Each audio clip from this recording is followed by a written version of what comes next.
Bonjour à toutes et à tous mes petits crabes.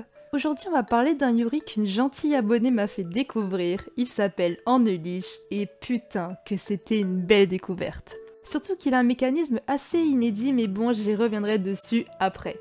J'étais vraiment obligée de vous faire une critique dessus car tout bon yuriste qui se respecte se doit de regarder cette œuvre. Mais qui est juste... Et comme d'habitude nous allons explorer cette œuvre à travers sa présentation, son synopsis, ses personnages, ses graphismes, anecdotes ou parenthèses spoil et mon débrief final. Mais avant toute chose... Peggy 18. Voilà, on peut commencer. Enneliche est un yuri coréen et donc un manhwa et non un manga comme beaucoup de personnes qui le décrivent encore comme ça aujourd'hui. Il a commencé sa parution en 2017 et est toujours en cours actuellement avec 56 chapitres à l'heure où je vous parle. C'est un yuri en couleur, ça fait toujours plaisir bien évidemment, et il est écrit par Aji. Il est disponible en scan sur internet et vous pouvez trouver ses 36 premiers chapitres en français, mais malheureusement le reste sera en anglais ou en coréen parce qu'il n'a pas encore été traduit. Et je crains que malheureusement il ne le soit jamais, donc lisez en anglais. Concernant son synopsis, alors l'intrigue est plutôt originale car on est plongé dans un contexte de guerre, les mammifères et les reptiles contre tout ce qui est oiseaux, volatiles, etc. Bien évidemment, on pourrait rapprocher ça de notre monde actuel avec le triste contexte historique de la Première ou la Seconde Guerre mondiale.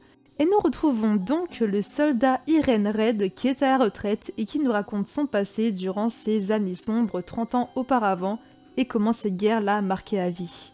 Elle fut l'une des meilleures soldats malgré qu'elle était l'une des plus jeunes, qu'elle était très téméraire et bien trop imprudente, ce qui a failli lui coûter la vie à plusieurs reprises. Mais son destin fut radicalement changé le jour où elle sauva la vie d'un médecin de guerre, le capitaine Luce Duval, qui essayait de se suicider. L'ayant empêché d'en finir avec sa vie, elle décidera de malmener Irène en lui faisant subir moult et moult tortures physiques et psychologiques pour cet affront, en plus des blessures qu'elle subissait sur le champ de bataille. Et puisque les deux sont des femmes qui dominent naturellement, Irène étant top et Luce une dome, vous vous imaginez très bien que se faire dominer par l'une ou par l'autre n'est pas vraiment une partie de plaisir, voire inconcevable pour les deux. Et nous suivons à travers les chapitres comment cette relation entre blessés de guerre et médecins va évoluer dans le bon ou le mauvais sens du terme. Voilà, maintenant nous allons commencer à parler des protagonistes. Mais je tiens à ajouter que si vous commencez à le lire, vous verrez que l'intrigue met un peu de temps à s'installer, mais bon. Maintenant on va passer à l'analyse de nos personnages, et on va commencer avec la protagoniste principale, Iren Red. Iren est une soldat assez jeune qui doit avoir entre 18 et 21 ans je suppose, et c'est une personne qui a une haine vraiment profonde contre l'ennemi, et se jettera à corps perdu dans toutes les batailles de cette guerre. Ce qui lui coûtera de très nombreuses blessures qu'elle aurait pu éviter si elle était un peu plus réfléchie ou prudente et devra faire régulièrement des allers-retours dans les tentes de soins intensifs. Je ne sais pas vous, mais elle me fait beaucoup penser à Vi dans Arcane avec ses cheveux rouges, sa cicatrice sur la lèvre, elle est une grosse bourrine comme Vi, etc. etc. Mais elle préféra rester sous sa forme animale et sous cette apparence, elle sera une sorte de loup mais qui s'apparente plutôt à être un chien de ce que j'ai compris vu tous les surnoms qu'elle a en rapport avec ces mêmes animaux. D'ailleurs parlons-en de cette particularité, switcher entre les deux formes. Ce que j'aime beaucoup dans ce yuri, c'est que ce n'est pas comme Beastar ou Konohana Kitan où les protagonistes sont soit totalement animaux ou partiellement. Dans Enneliche, leur forme initiale est humaine et leur forme animale leur donne plus de résistance, de vitesse, améliore leur sens, accélère leur guérison en cas de blessure et ont les caractéristiques de l'animal qu'ils incarnent. Donc par exemple, Irène qui est un chien, a un odorat très développé et une loyauté inébranlable. Ils peuvent changer de forme à volonté, mais s'ils sont gravement blessés, ils perdront cette faculté de choisir et resteront sous leur forme humaine tant que leurs blessures ne sont pas soignées. Il y a aussi ce personnage-là plutôt attachant, le sergent Edge Brown. C'est une sorte de Savannah et elle est très clairement amoureuse d'Irène, ce qui est assez drôle car vu que son animal se rapproche plutôt d'un chat sauvage, et donc chat et chien peuvent finalement former une belle paire. Mais bon, puisque Irène est une putain d'héroïne de shoujo, elle ne se rend pas compte, ce qui est assez dommage. Edge est très attaché à Irène et comprendra très rapidement qu'il se cache quelque chose entre le serpent et son ami d'enfance. Passons maintenant au capitaine ainsi que médecin de guerre, Luce Duval. C'est une femme de 30 ans et elle est très condescendante, elle aime beaucoup le cul, dominer, mais pas dominer de manière très agréable si vous voyez ce que je veux dire. Sous sa forme animale, elle est un serpent et je trouve que ça lui va très bien vu son caractère. Car on sait tous que le serpent représente à peu près le péché, le désir, la sexualité, les interdits, enfin, en gros tous les trucs qui sont pas très sains, vous voyez ce que je veux dire. Et vraiment, je pense que c'est la dernière personne avec qui vous voulez vous retrouver seul à seul dans une tente de soins. En tout cas, je peux vous l'assurer, malgré que ça pourrait être tentant. En tout cas, elle représente tout ce que Irène déteste. Ce que j'aime beaucoup dans ce Yuri, c'est que les deux sont des tops, et donc on n'a plus ce cliché du top et de la bottom qui se voit à 4 km, hein, parce que ça, une bottom et ça, une top, c'est bon, on a compris la chanson. Et puisque aucune des deux veut être en dessous, elles sont toujours en train de se chamailler et se dominer l'une et l'autre, et je trouve ça super intéressant et un peu cringe, mais ça me fait quand même assez rire. Concernant les graphismes, je les aime beaucoup et je pense que c'est grâce à la couleur. Parce que là, la couleur donne vraiment un aspect beaucoup plus vivant, surtout dans le contexte de guerre dans lequel on se trouve, et je pense que c'est super important d'avoir vraiment une palette très diverse, que habituellement en ayant seulement du blanc, du noir ou des nuances de gris. D'ailleurs, les graphismes ne changent pas tant que ça au fil du temps, ils restent pas mal les mêmes, ce qui est plutôt surprenant.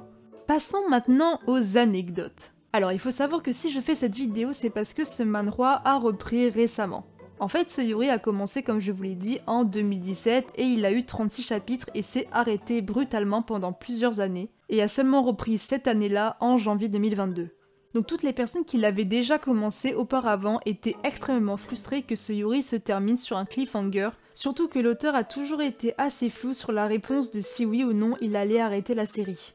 Et finalement, il l'a repris et j'en suis plutôt contente car vraiment c'est un Yuri qui a énormément de potentiel et est assez original je trouve.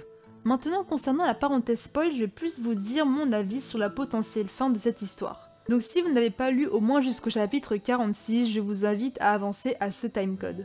Bon, personnellement, je n'arrive pas du tout à voir une happy ending se produire. Pour moi, les deux se tournent autour un petit peu à cause de l'ennui de la guerre, un peu comme l'histoire du radeau du sexe que Squeezie nous avait raconté. Vraiment, je pense que c'est plus par pur instinct ou pulsion qui font qu'elles se rapprochent, mais que ça n'atteindra jamais vraiment de l'amour. Chien et serpent, pour moi, ça ne fait pas vraiment un beau couple. Surtout dans le contexte de cette guerre, car là les reptiles ne sont là que pour aider et soigner les mammifères. Ils ne sont pas faits pour cohabiter ensemble, mais bon, on verra bien ce que l'avenir nous réserve pour la suite de leur histoire. Bon, je pense que j'ai fait un peu le tour de l'œuvre, passons maintenant à... Hop, attendez.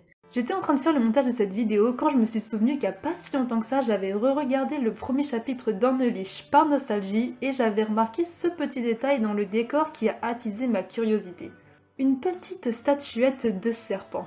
Alors on peut penser que ça puisse paraître anodin, mais comme je l'ai dit précédemment, de base les mammifères et les reptiles ne s'entendent absolument pas, mais ils collaborent à cause de la guerre. Alors je trouve ça un petit peu bizarre qu'Irène donc mette une sorte de statuette de serpent alors que c'est leur ennemi de base, mais en vrai je pense que c'est bien plus profond et en fait que ce soit un sorte de mémorial. Parce que dans ce manhwa, on montre énormément le fait que Luz a envie de décéder, et j'en suis sûre qu'au moment où peut-être Luz va commencer à avoir des sentiments pour Irène, et bah c'est là qu'elle va crever. Et donc je pense que Irène a mis ce sorte de mémorial pour se rappeler de, entre guillemets, son premier amour, et comment en effet cette guerre l'a marqué à vie, et donc comment le docteur Duval a aussi marqué sa vie à jamais. Et donc ça rajouterait un peu plus de drame à cette histoire qui est déjà assez dramatique avec le contexte de guerre. Après c'est qu'une supposition bien évidemment, mais moi je pense que c'est potentiellement ça qui va arriver. Bon, je pense que j'ai fait un peu le tour de l'œuvre, passons maintenant à mon débrief final. Comme je l'ai dit en début de vidéo, ça a vraiment été une très belle découverte, limite un coup de foudre. J'ai vraiment adoré ce Yuri, même si j'ai pas eu trop le temps de le lire actuellement, mais en tout cas, là où je me suis arrêtée, l'histoire me plaît vraiment. Les personnages sont attachants, la mécanique des formes humaines et animales est originale, les deux protagonistes ne sont pas des clichés ambulants de top et de bottom. Vraiment, j'adore l'histoire, j'aime tout. Il fait partie très clairement de mon top 5 de mes Yuri préférés. Je lui mets une note de 19 sur 20. Pourquoi ? Parce que, juste, Irène en fait. Mais je lui enlève un point parce que je ne peux pas supporter Luz, vraiment, c'est un personnage qui m'est insupportable avec ses vieux œufs de serpent là, vraiment, mais... Ah mais bon, si vous êtes un amateur de Yuri et que vous n'avez pas encore lu, allez le lire franchement, mais faites attention parce qu'il y a assez de scènes olé olé, hein, si vous voyez ce que je veux dire. Hein. Et n'allez pas non plus le lire si vous avez 14 ans, hein, bande de fous. Allez lire des Yuri qui sont adaptés à vous, s'il vous plaît. Et voilà, cette critique sur Unleashed touche à sa fin et j'espère qu'elle vous aura plu. L'espace commentaire est ouvert si vous voulez me laisser votre avis sur ce Yuri ou me conseiller des Yuri pour de futures critiques, qui sait? N'hésitez pas à me soutenir avec un petit pouce bleu et n'oubliez pas de vous abonner.